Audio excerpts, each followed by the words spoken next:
বসে চিন্তা করছিলাম যে কখন ওই ড্রাগন গাড়িতে উঠবো এবং আরো ভাবছিলাম যে সন্ধ্যার আগে বাড়িতে ফিরবো কিনা, কারণ মুনতাহা আম্মু এখন খুব ছোট।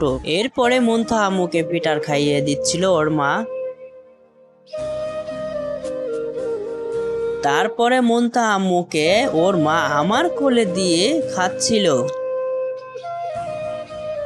আর এদিকে আমি মুনতাহা আম্মুকে খাইয়ে দিচ্ছিলাম। এবং মূল কথা হলো মুনতাহা আম্মু আমার কোলে আসার জন্য অনেকক্ষণ কান্না করছিল। ব্যাস, আমার কোলে আসা পরে মুনতাহা আম্মু একেবারে ঠান্ডা হয়ে গেল। তো গাইস, আমাদের মতো এরকম একটি ছোট্ট একটি ফ্যামিলি থাকলে তোমরা অবশ্যই ঘুরতে যাবে। তো আমাদের খাবার খাওয়া শেষ এবং খুব গরম লাগার কারণে আমরা এখন কোন আইসক্রিম খাবো। ব্যাস, আমি এখান থেকে কোন আইসক্রিমটি নিয়ে নিলাম।